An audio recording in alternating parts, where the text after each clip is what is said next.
Salut à tous et bienvenue dans cette nouvelle vidéo.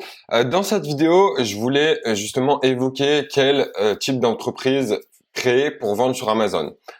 Aujourd'hui, avec un petit peu de recul depuis que je vends sur Amazon, je pense être capable de donner des conseils à tous les nouveaux qui souhaiteraient se lancer sur Amazon pour choisir au mieux leur structure. D'accord? Je vais essayer vraiment de donner euh, quels sont les points intéressants à prendre en compte pour tel ou tel type de structure. Aujourd'hui, pour dire qui je suis, pour ceux qui me connaissent pas encore, etc., etc. Pour ceux qui me connaissent, ils ont vu à travers le temps que j'ai fait plusieurs vidéos sur YouTube, notamment à mes débuts quand je vendais sur Amazon.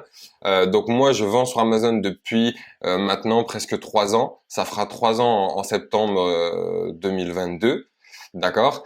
Euh, Concernant les chiffres, parce qu'il y en a beaucoup qui me demandent par rapport aux chiffres, etc., etc. Voilà, j'ai pas de souci à les évoquer. J'ai pas fait de vidéo récemment parce que j'avais d'autres choses à faire, tout simplement. Là, je voulais faire une vidéo parce que dans pas très longtemps, je vais créer une auto-entreprise, donc je vais également faire un tuto sur YouTube comment faire une auto-entreprise pas à pas, ce qu'il faut faire pour en créer une, ok. Mais pour les chiffres, alors pour les chiffres, ce que ça donne, c'est que aujourd'hui, j'ai toujours pas pris 1 euro de ma société. Ok, pour ceux qui se demandent. Il y en a aussi qui m'ont redemandé si j'avais repris un travail. Oui, j'ai repris un travail.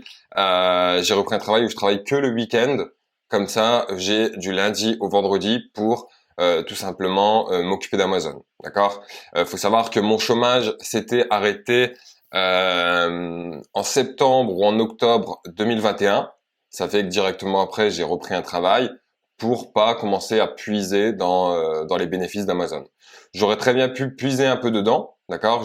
Même aujourd'hui, je pourrais très bien prendre un salaire de la SASU et ne plus travailler totalement. Mais je préfère vraiment la jouer sécure, je préfère vraiment la jouer long terme et continuer à pas prendre 1 euro de la société. Euh, et puis à côté, pourquoi pas faire une auto-entreprise pour pour d'autres choses qui vont me permettre d'avoir du cash qui rentre également. Donc aujourd'hui, le mode de fonctionnement que j'ai me convient. Après, c'est vrai que c'est toujours un peu chiant d'aller travailler. Euh, voilà, j'aimerais bien arrêter totalement, mais je préfère vraiment arrêter quand voilà, c'est vraiment assez périn, on va dire, et le chiffre est assez important pour que je me dise c'est bon là, on peut arrêter. D'accord? Donc pour te donner un peu les chiffres, je vais te donner des fourchettes pour pas te donner exactement mes chiffres. On se situe entre 15 et 30 000 euros de chiffre d'affaires par mois à l'heure actuelle. Donc du chiffre d'affaires, c'est quoi? C'est des ventes uniquement, ok? Un chiffre d'affaires, c'est par exemple la bouteille, on la vend 2 euros. Voilà, ça c'est du chiffre d'affaires. Maintenant, c'est pas l'argent que j'ai dans ma poche. Pourquoi? Parce qu'il y a le coût du plastique qu'il faut payer. Il y a l'eau qu'on met à l'intérieur qu'on doit peut-être payer, etc., etc. Il y a les frais de livraison qu'on doit payer aussi, d'accord? Donc du chiffre d'affaires, je le comprends bien, c'est les ventes, c'est pas le bénéfice que l'entreprise a à la fin. Donc ça, on se situe, comme je te disais, entre 15 et 30 000 euros par mois. Euh, et ensuite, en termes de bénéfices, je vais te donner pareil une fourchette. On se situe entre 3 et 6 000 euros de bénéfices par mois actuellement, ok?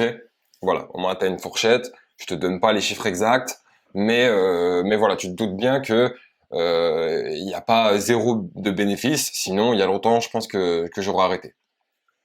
Pourquoi j'ai décidé de pas me verser de salaire? euh, voilà, comme je te disais, c'est pour viser le long terme, ok.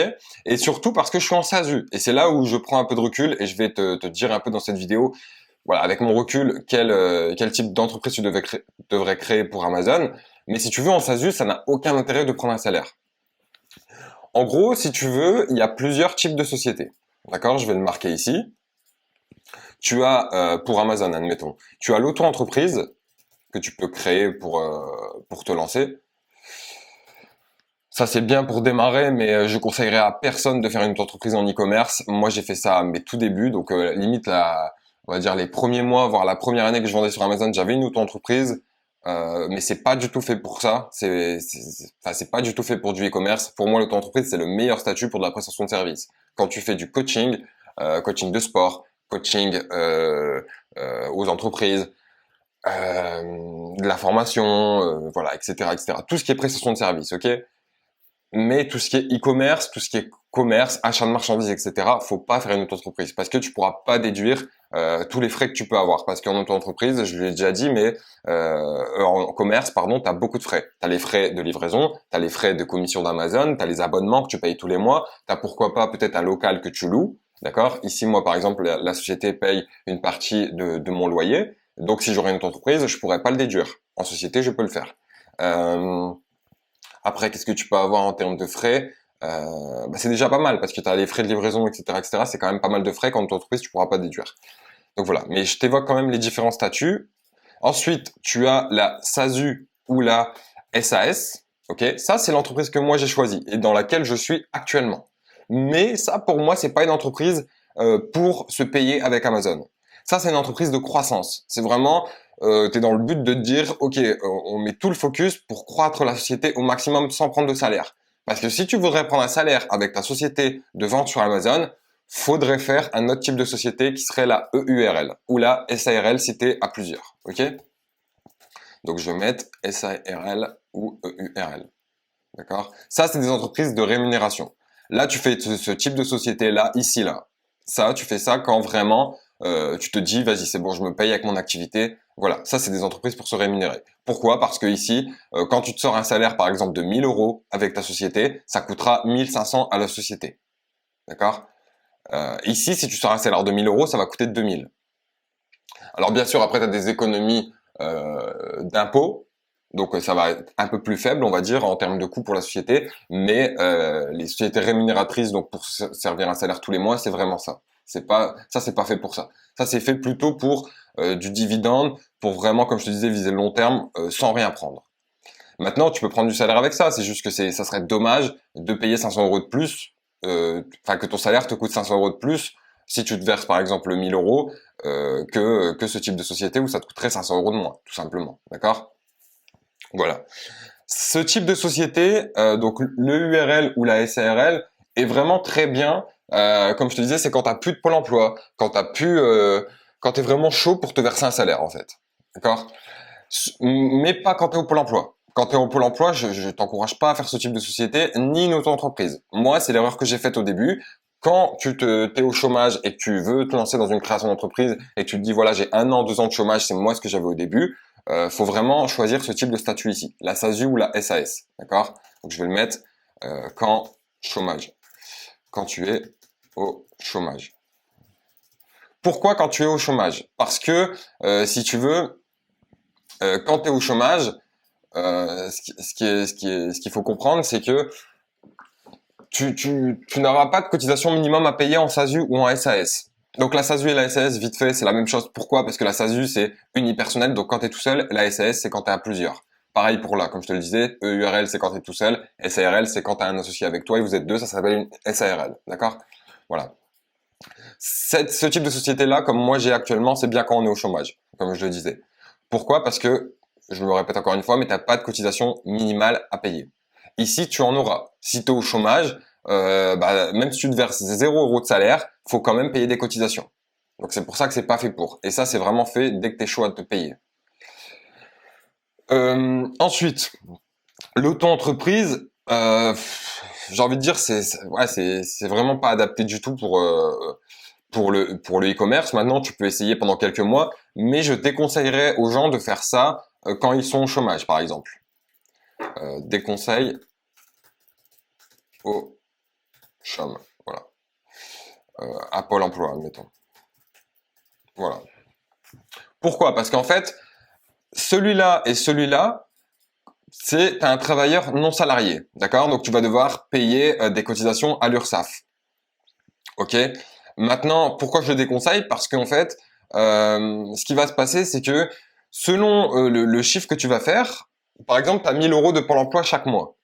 Si tu fais en auto-entreprise 10 000 euros de chiffre d'affaires, il y aura un abattement, etc., que j'expliquerai par la suite dans une autre vidéo, je pense.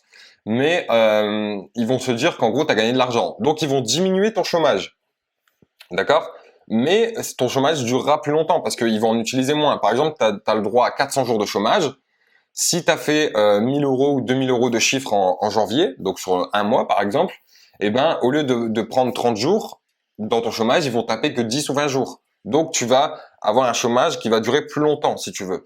Mais pourquoi j'aime pas ce type de truc, c'est qu'en fait, tu vas avoir le même argent que si tu faisais rien. Donc, c'est pas trop, ça donne pas trop envie, j'ai envie de dire pour, enfin, c'est pas le truc le plus optimisé en fait.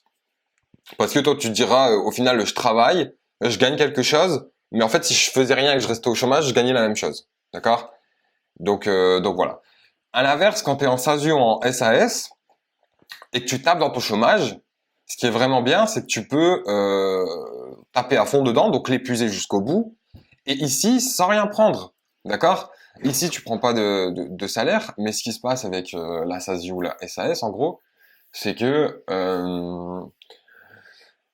tu peux toujours réinvestir. En fait, c'est exactement ce que j'ai fait moi quand j'étais en SASU ou en SASU, donc je suis toujours en SASU moi actuellement, mais j'ai épuisé tout mon chômage et ici tout ce qu'on faisait en bénéf, on le réinvestissait à chaque fois, à chaque fois, à chaque fois. D'accord? Ce qui fait qu'après la boule elle gonfle, elle grossit et, euh, et voilà, pour moi c'est le meilleur truc, le meilleur type de société quand vraiment tu es au chômage. Maintenant, il faudra penser à basculer de société, donc à changer la SASU pour une EURL ou une SARL quand tu auras plus de chômage et que tu souhaiteras te payer, bien sûr.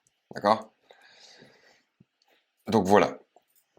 Euh, Qu'est-ce que j'ai d'autre à dire? Ce qui est intéressant à faire si tu souhaites pas te payer avec une SAS ou une SASU, c'est que tu peux la combiner avec une auto-entreprise. D'accord? Donc typiquement, moi c'est à peu près ce que je vais faire. C'est pour ça que je vais montrer dans une autre vidéo comment on fait pour créer une auto-entreprise. C'est que je vais garder ma SASU pour Amazon exclusivement et je vais créer une auto-entreprise à côté pour de la prestation de services, de l'affiliation, de la vente de formation, du conditionnement, etc., etc. Pour vraiment tout ce qui est service, d'accord? C'est combinable ensemble en fait. Tu as le droit d'avoir une SASU et une auto-entreprise. Mais tu n'as pas le droit d'avoir une EURL et une auto-entreprise. Parce que les deux, encore une fois, tu es un TNS, d'accord? TNS, ça veut dire travailleur non salarié. Donc tu peux pas avoir être deux fois TNS, tout simplement. C'est soit l'un, soit l'autre. Soit EURL, soit auto-entreprise, pas les deux. La SASU, tu peux la combiner avec une auto-entreprise, il n'y a pas de problème. Parce que ici, t'es pas considéré comme un travailleur non salarié, d'accord? C'est un peu compliqué, j'avoue, mais j'essaye de donner vraiment, selon mon retour d'expérience, les meilleurs trucs à faire, en fait. Euh, donc voilà, c'est ça qui peut être pas mal, c'est de garder la SASU pour vraiment Amazon et de faire une entreprise à côté pour proposer tes services de prestation de services, tout simplement. Ok? Une fois que, par exemple, tu n'as plus de chômage, parce que quand tu es vraiment au chômage, selon moi, il faut vraiment rester là-dessus, épuiser le chômage au maximum et laisser la SASU réinvestir au maximum dans des nouveaux stocks, etc., etc. Le bénéfice, tu le réinvestis au max. D'accord?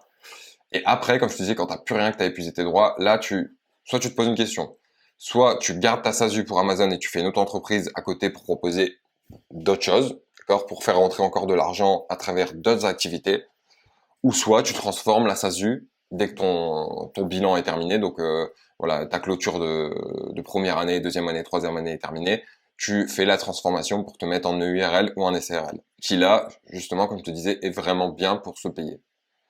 D'accord, pour se dégager un salaire directement. Voilà. Maintenant, je vais expliquer pourquoi moi je vais faire une auto-entreprise à côté de ma SASU et pourquoi moi je choisis pas enfin, en fait, moi j'avais deux alternatives. C'était soit je me disais la SASU je la transforme en EURL, d'accord, pour me payer à partir du prochain exercice, d'accord. Moi j'ai une clôture qui va bientôt arriver et la clôture, j'avais deux choix. Soit je clôturais, enfin en gros je modifiais la SASU en EURL, ou soit je gardais la SASU et je faisais une autre entreprise. Et j'ai choisi cette deuxième solution parce que si tu veux, moi actuellement aujourd'hui je me trouve dans une situation où je vis dans un logement et la société loue également ce logement, loue une partie du logement. D'accord? Donc, pour déclarer les paiements que la société me fait sur mon compte personnel, parce que chaque mois, si tu veux, la société, donc ma société me verse une partie de donc 150 € de loyer à moi en tant que personne physique, d'accord, sur mon compte bancaire perso. Le compte bancaire pro de la société envoie tous les débuts de mois 150 € vers le compte bancaire perso qui m'appartient à moi personnellement. Pour déclarer ça, justement, j'ai besoin de faire une auto-entreprise et de mettre comme activité de sous-location. D'accord? Pour déclarer tous les loyers que je perçois de ma société. Parce que à l'année, ça fera quand même 1800 € que je vais percevoir de ma société. Mais c'est pas du salaire, c'est de la sous-location. D'accord? Donc ça, je le déclarerai dans une auto-entreprise ou je le mettrai en tant qu'activité. Je vais te montrer ça dans une prochaine vidéo quand je crée l'auto-entreprise, les différentes activités que je vais mettre dedans. Mais c'est pour ça que j'ai choisi cette option-là, moi. De vraiment garder la SASU et de faire une auto-entreprise à côté. Pourquoi? Parce qu'il n'y a pas de frais de création ici dans une auto-entreprise. Il n'y a pas besoin d'avoir forcément de comptabilité poussée, d'avoir un comptable, etc., etc. Donc c'est beaucoup de frais en moins. Et après, si tu dépasses pas les seuils, le gros avantage ici d'une auto-entreprise, pour moi, quand tu es vraiment prestataire de service, ou que tu es comme moi, par exemple, tu fais de la sous-location dans ton logement, donc ta société te reverse une partie du loyer, etc., etc. Quand tu fais des trucs comme ça, ou que tu vends des formations, ou alors que je sais pas, tu fais du coaching avec des gens, etc., etc. Le gros avantage, c'est qu'il n'y a pas de TVA si tu dépasses pas les seuils de la franchise, d'accord? Donc il y a pas de TVA si les seuils sont pas dépassés, d'accord? Si seuils non dépassés. Ensuite, un des gros avantages, c'est le taux d'imposition qui est vraiment très faible, d'accord? Donc il y a 13% de cotisation sociale, plus le prélèvement libératoire, donc 13% c'est à peu près, hein, je sais plus exactement c'est combien, mais voilà, c'est quand même très faible, d'accord? Ce qui est à dire qu'en fait, si tu fais de la prestation de service, du coaching, ou par exemple de la sous-location, ou je sais pas, d'autres choses comme ça, c'est quasiment que du bénéfice, d'accord? T'as très peu de frais. Par exemple, dans un coaching, moi, si je fais un coaching d'une heure avec quelqu'un, ça va lui coûter 130 €, mais moi, j'ai pas de frais sur le coaching au final. J'ai pas de stock de marchandises, j'ai rien du tout. C'est 130 € quasiment pour moi, en fait, tu vois? Et sur les 130 € là, l'État va procéder à un abattement, donc ils vont prendre en compte que j'ai gagné 100 € à peu près. Hein. Là, les abattements, faut regarder, etc., etc. Mais à peu près. Pourquoi? Parce qu'ils vont prendre en compte que les 30 €, c'est pour faire vivre la société, l'auto-entreprise, etc., etc. Donc ils vont se dire qu'en gros, sur les 130, j'ai gagné 100. Et sur les 100, je devrais payer 13% de cotisation, ce qui est vraiment très faible, d'accord? Donc c'est pour ça que c'est vraiment le top une auto-entreprise quand tu es prestataire de service et que tu dépasses pas les seuils de TVA et que tu dépasses pas les seuils non plus euh, de chiffre d'affaires, d'accord? Si tu les dépasses, bien sûr, après ça passe en société, etc., etc. Mais le but, c'est vraiment entre guillemets d'être en dessous des seuils, d'accord? Même si voilà, après le but c'est de faire encore plus de chiffres, donc si tu fais plus de chiffres, tu changeras. Mais une auto-entreprise optimisée, c'est vraiment quand tu es en dessous des seuils de TVA et quand tu es en dessous des seuils de chiffre d'affaires qu'il faut faire, ok, tout simplement. Donc voilà pourquoi moi j'ai choisi de faire cette méthode-là.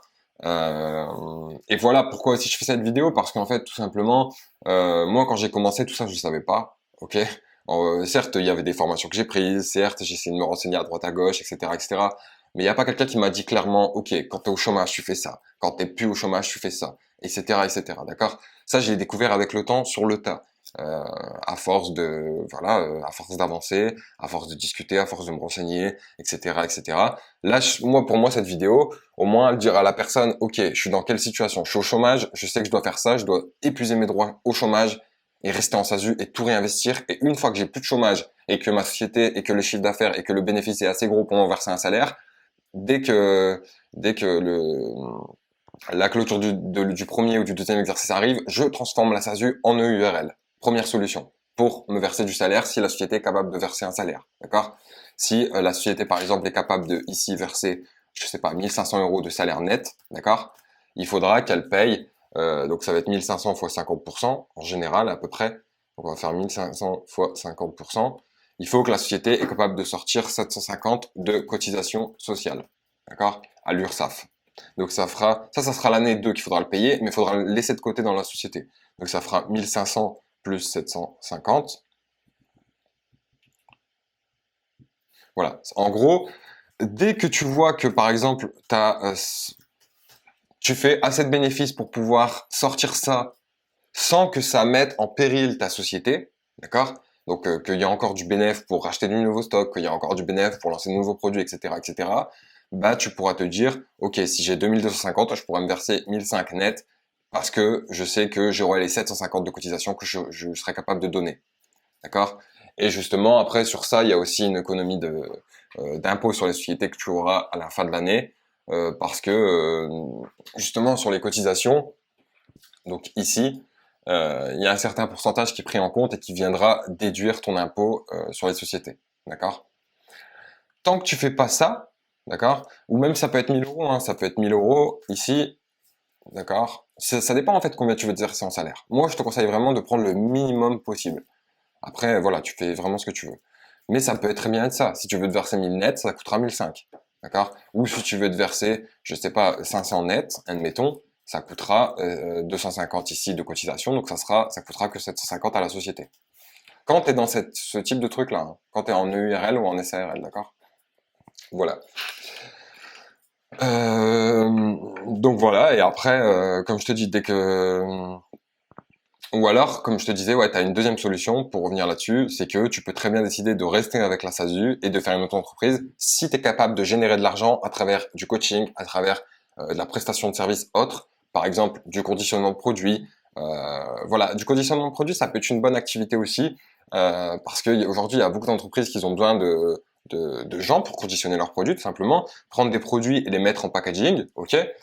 Moi, par exemple, typiquement, j'ai plusieurs produits où tu dois prendre des produits, les mettre dans un packaging, mettre une étiquette, etc., etc. Tu vois. Donc, je dois faire appel à des sociétés ou des auto-entreprises de conditionnement, tout simplement. Et d'ailleurs, la société dans laquelle je travaille en VSD, donc en week-end, c'est du conditionnement aussi, pour une grosse enseigne, mais on fait du conditionnement. Voilà. Donc, donc il y a plusieurs types de trucs à voir. Après, ça dépend. Est-ce que toi, tu es capable d'avoir ta SASU d'un côté avec ton e-commerce Amazon qui tourne et à côté de ça, est-ce que tu as assez d'énergie pour avoir une autre entreprise pour générer encore de l'argent pour te payer avec ça, d'accord? Avec du coaching ou avec du conditionnement ou avec des formations que tu peux vendre en ligne, etc. Est-ce que tu as vraiment assez d'énergie pour aller chercher, je sais pas, du 1000 à du plus, mais par exemple du 1000, du 2000 euros de chiffre d'affaires par mois pour réussir à en tirer un salaire ici, en auto-entreprise, en plus de ta SASU. D'accord? Si t'es pas capable de faire ça et que tu fais assez de bénéfices avec ta société, dans ce cas-là, je te conseille de uniquement transformer ta société en EURL et de te payer comme ça. D'accord? Et tu focuses à fond là-dessus, sans te casser la tête à faire une entreprise pour des autres trucs. D'accord? Donc voilà, j'essaie de rien oublier pour te dire vraiment voilà. Après quelqu'un qui n'est pas au chômage, quelqu'un qui est je vais voir si je peux pas prendre une autre feuille. Voilà, donc là j'ai une autre feuille, c'est nickel. Quelqu'un qui n'est pas au chômage, je vais mettre quelqu'un qui travaille, d'accord, qui travaille à temps plein, voilà, peu importe, etc., etc. Euh, Quelqu'un qui travaille vraiment à temps plein et qui n'est pas au chômage, je lui conseillerais vraiment de faire une SASU en fait. D'accord? Une SASU aussi, tout simplement. En vrai, le mieux, c'est d'avoir une SASU quand tu vraiment t'envisages pas de te payer avec. Quand tu peux faire ça en plus en fait. En plus du chômage ou en plus du travail. Et après, vraiment, dès que ta SASU, elle crache assez d'argent, assez de bénéfices pour te payer, tu transformes la SASU en EURL. Parce que finalement, quand tu travailles, et moi c'était pareil aussi, parce qu'à l'époque quand je travaillais, j'avais une auto-entreprise à côté, mais comme je te dis, une auto-entreprise pour les e-commerce, faut pas, enfin, je te déconseille fortement, même si tu peux le faire au début pour vraiment tâter le terrain, pour te dire est-ce que ça va marcher, etc., etc. Mais c'est un peu dommage parce qu'il y a plein de frais que tu pourras plus faire passer sur sur la société derrière si tu fais d'abord une auto-entreprise. Donc vraiment, je conseille de faire une SASU même si tu travailles, quoi, tu vois. Euh, ouais, c'est le mieux. Parce que en fait, une SASU, encore une fois, tu n'auras pas besoin de payer de cotisation sociale à l'URSSAF si tu te verses 0 € de salaire. Donc admettons, si aujourd'hui, dans la situation dans laquelle moi je suis, c'est que j'ai une SASU et à côté de ça, j'ai un travail, d'accord? Je travaille, j'ai une SASU plus je travaille le week-end. Mais au mois, ça fait un salaire normal, quoi. Tu vois, enfin, je fais je fais 24 heures ou un truc du genre par week-end, ça me fait un salaire normal dans le mois, donc j'ai pas besoin d'aller taper de l'argent dans la SASU, ok? Parce que le salaire que j'ai me sert amplement pour vivre tous les mois, etc., etc. Donc quand t'as ça et que t'as pas besoin d'aller taper de l'argent dans ta SASU, eh ben t'as pas de cotisation à payer vu que tu tapes pas d'argent dedans, ok? Donc ça c'est nickel parce que après tout l'argent que la SASU elle crache, Donc l'argent qui, qui, euh, enfin que tu arrives à faire, que tu arrives à générer avec la SASU, d'accord, donc avec ton activité de vente sur Amazon et tout, eh ben tu peux le réinvestir, tu peux tout réinvestir. Si tu fais 3 000, 5 000, 10 000 € de bénéfices, tu peux tout réinvestir à fond de balle. Et c'est là où ça peut prendre vraiment vite de l'ampleur, tu vois. Parce que si tu fais 3 000 de bénéfices par mois, admettons, et que tu fous les 3 000 directement dans du développement, dans du nouveau stock, dans un nouveau produit, etc., etc., mais après, c'est la croissance, elle est dingue parce que le mois 1, ça va être 3 000, mais si le mois 2, ça va être 3 000, le mois 3, le mois 4, ça va être 3 000 que tu réinvestis de bénéf, mais peut-être à partir du mois 6, quand ce que tu auras réinvesti, ça va commencer à payer, ça sera plus 3 000 de bénéf, ça sera 5 000 ou 6 000. Et si tu refous 5 000 ou 6 000 de bénéf sur la table encore dans du nouveau réinvestissement, etc., le mois 7, tu refous 7 000 de bénéf à nouveau dans du réinvestissement et tout, tu vois, après c'est incroyable parce que sur un an, sur 2 ans, la boule, elle peut devenir énorme, tu vois. Et là, tu peux passer vraiment de, par exemple, 3 000 € de bénéfices par mois à du 15, 20, voire peut-être 50 000 € de bénéfices par mois, tu vois. Et après, 50 000 € de bénéfices par mois ou 100 000 €, etc., tu vois, c'est plus le même délire après. C'est plus le même délire parce qu'après, te payer un salaire, t'en as rien à foutre parce que si tu te verses 500 ou 1 000 €, ça va rien coûter à la société sur 50 000, admettons. Et puis même après, c'est plus le même délire en mode où si tu veux aller voir les banques pour faire des prêts, pour faire des projets, ou même après tout le cash que tu amasses, tu vois. Si tu prends des 50 ou des 100 000 € de bénéfices par mois dans ta société, et puis même à la fin de l'année, tu te le verses en dividende avec ta SASU ou un truc du genre, bah après il y a du cash qui rentre, tu peux faire d'autres projets, tu peux faire plein de choses, tu vois. Voilà, ça dépend vraiment de toi. Moi, c'est vraiment typiquement ce que je suis en train de t'expliquer, c'est vraiment typiquement ce que j'ai choisi, d'accord? De rester avec la SASU, de tout réinvestir à mort, et voilà, et d'avoir une autre entreprise à côté, parce qu'à côté j'ai des gens en coaching que je suis. Je prends que 2 personnes d'ailleurs par an, d'accord? Donc j'ai pas mal de demandes également pour du coaching, mais je prends plus personne parce que après moi j'ai pas le temps, j'ai aussi un travail à côté à gérer, j'ai aussi ma société avec Amazon à gérer et tout. C'est d'ailleurs pour ça que récemment tu voyais que j'étais plus sur YouTube parce qu'à un moment donné tu peux pas être au champ et à la ville, voilà, tu peux pas être bon partout. Et comme j'avais vraiment envie de développer Amazon fortement, parce que pour moi, je trouve que c'est un très bon business en fait. Certes, il y a beaucoup de travail. Encore une fois, c'est un truc où voilà, il y a du taf. Mais putain, derrière, quand tu vois les ventes tomber toutes seules, que tu te lèves à je sais pas quelle heure du matin, ou que par exemple moi personnellement, hein, tu vois là, je travaille le vendredi, le samedi et le dimanche. Quand je vais travailler, je vais en pause ou un truc du genre, je vois mon seller d'Amazon, je vois les ventes, je me dis putain c'est incroyable parce que je suis en train de travailler 3 jours par semaine pour avoir un salaire complet à la fin du mois, ok? Donc je suis pas là, je suis pas chez moi, je suis pas en train de gérer mes produits et tout. Les ventes elles tombent toutes seules, tu vois, ça c'est phénoménal. C'est vraiment incroyable. Je me lève le matin, et je peux me lever, il peut être 8 heures du matin, 11 heures, midi, tout ce que tu veux, je me lève à l'heure que je veux dans la semaine, parce que dans la semaine, je suis uniquement pour Amazon et pour les gens que je suis en coaching. Mais quand je me lève et que je vois, par exemple, je suis à 300 € ou 200 €, mais ou peu importe, tu vois, mais c'est incroyable. Tu vois, donc voilà, il y a du travail et tout, mais c'est juste fou le truc qui est possible de faire, sachant qu'aujourd'hui, moi, je vends qu'en France et euh, et tu peux après vendre partout, tu vois. Enfin, c'est juste dingue. Donc donc moi, je trouve ça vraiment pas mal. Voilà. Donc ouais. Donc si vraiment quelqu'un qui travaille SASU plus réinvestir au max. Et dès que la personne crache assez de bénéfices, enfin dès que la société crache assez, là tu te poses une question, tu te dis ok, soit je me transforme en EURL pour enfin me sortir un salaire et me payer, ou soit je suis capable de faire d'autres choses encore à côté. Et dans ce cas-là, je fais une autre entreprise. Si j'ai d'autres compétences, si je suis un freelance qui peut faire des services sur 5euros.com, écrire des articles pour les gens, etc., etc. D'accord? Tout ce type de trucs. Ou d'autres choses hein, après, voilà. Donc voilà. Voilà, j'espère que la vidéo n'est pas trop longue. Ouais, si quand même, mais bon, après voilà, je m'en fous en fait. Au final, ceux qui regarderont cette vidéo, c'est vraiment des gens qui en auront besoin, qui seront déter, et même si c'est trop long, au final, c'est pas trop grave. Voilà. Donc je ferai une vidéo prochainement pour expliquer en gros comment je crée une autre entreprise parce que comme je t'ai dit, je vais faire une autre entreprise. Je devais la faire depuis bien longtemps, mais le problème c'est que moi j'avais il y avait comme un bug en fait sur le site de l'URSSAF et de d'autres entreprises, parce que dans le passé j'ai déjà eu une autre entreprise et je pense qu'elle a été mal fermée pour le coup. Il y a eu un petit bug, ça fait que j'arrivais pas à en créer une nouvelle. Là, ils m'ont désactivé mon bug, donc maintenant j'ai un compte auto-entrepreneur nickel je vais pouvoir faire les étapes, créer notre entreprise, mettre les différentes activités, etc., etc. Autre chose que je voulais voir avec toi quand même, à propos de, enfin là j'ai passé sur quelqu'un qui travaille, mais c'est très simple, là, quelqu'un qui travaille. Hormis si t'es fonctionnaire, si vraiment t'es fonctionnaire, renseigne-toi si tu as le droit d'avoir une autre activité à côté.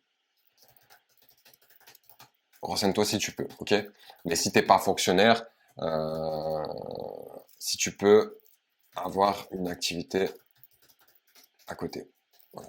Mais si t'es pas fonctionnaire et que tu travailles, je te conseille vraiment une SASU. Pour de la vente sur Amazon, encore une fois. Hein. C'est pas pour, si tu veux faire un autre business, je te conseille pas forcément une SASU. D'accord? Peut-être une auto-entreprise si tu es en prestataire de service. Parce que pour moi, encore une fois, l'auto-entreprise, c'est nickel pour de la prestation de service. Voilà. Donc comme ça, j'ai fait les 2 points pour ceux qui veulent se lancer sur Amazon ou ceux qui sont déjà vendeurs et tout, qui voient à peu près c'est quoi le mieux. D'accord? Et ensuite, ouais, j'allais dire, quand tu crées une entreprise ou quand tu crées une société, je te conseille de mettre le maximum d'être large le plus possible.